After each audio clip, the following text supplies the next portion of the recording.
আল্লাহর রাসূল সাল্লাল্লাহু আলাইহি ওয়াসাল্লামের শান এবং মান কত বড় উচ্চ মর্যাদা সম্পন্ন, শুনলে অবাক হবেন।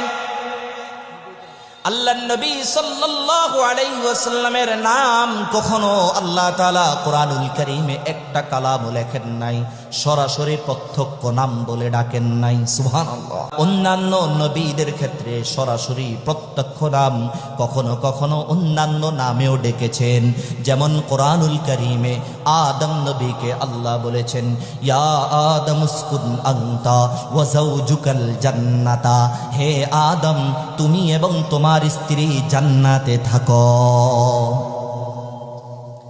নূহ আলাইহিস সালাতু ওয়াস সালাম কে আল্লাহ তাআলা বললেন, ইয়া নূহ বিত বিসালামিন মিন্না ওয়া বারাকাতিন, হে নূহ যে তুমি আমার শান্তি এবং বরকত সহ তুমি আমার দুনিয়ার জমিনের মধ্যে অবতরণ কর। ইব্রাহিম নবী আলাইহিস সালাতু ওয়াস সালামকে আল্লাহ তাআলা ডাকলেন, ইয়া ইব্রাহিম কদ সাদ্দাকতার রুইয়া, হে ইব্রাহিম তুমি যে স্বপ্নে আমার হুকুমকে দেখেছ, এই স্বপ্নে দেখা হুকুমকে তুমি বাস্তবে পরিণত করেছ। সুবহানাল্লাহ। ইয়াহইয়া আলাইহিস সালাতু ওয়াস সালাম কে আল্লাহ তাআলা বলেন, ইয়া ইয়াহইয়া খুযিল কিতাবা বিকুওয়া, হে ইয়াহইয়া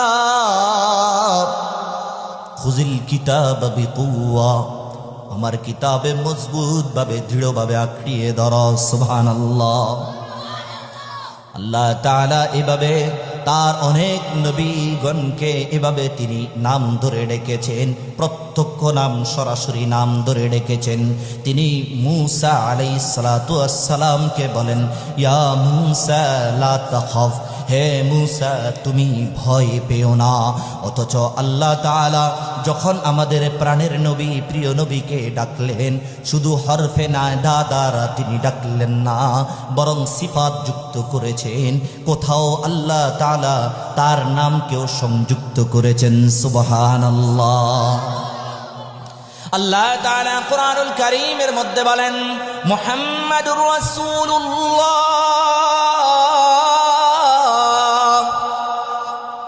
মুহাম্মদ আল্লাহর রাসূল, ওয়ামা মুহাম্মাদুন ইল্লা রাসূল। দেখেন আল্লাহ তাআলা পুরো কোরআনের মাঝে কোথাও বলেন নাই ইয়া মুহাম্মদ শব্দ বলেন নাই, সরাসরি নাম ধরে প্রত্যক্ষ নামে আল্লাহ কোথাও বলেন নাই, বরং আল্লাহ তাআলা সিফাত যুক্ত করেছেন।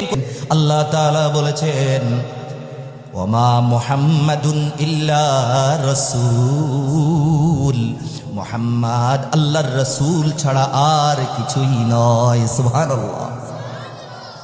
আল্লাহ তাআলা কোরআনুল কারীমের মধ্যে বলেন, মা কানা মুহাম্মাদুন আবা আহাদিম মির রিজালিকুম ওয়ালাকিন রাসূলুল্লাহি ওয়া খাতামান নবিয়্যিন। আল্লাহু আকবার, আল্লাহু আকবার। মহান আল্লাহ তাআলা তার প্রিয় হাবিবকে নিয়ে বলতেছেন, মা কানা মুহাম্মাদুন আবা আহাদিম মির রিজালিকুম ওয়ালাকিন রাসূলুল্লাহি ওয়া খাতামান নবিয়্যিন। মুহাম্মদ তোমাদের মাঝে কারো পিতা না, ওয়ালাকিন রাসূলুল্লাহ, মুহাম্মদ আল্লাহর রাসূল, ওয়া খাতামান নবিয়্যিন, এবং নবীদের মধ্যে শেষ নবী।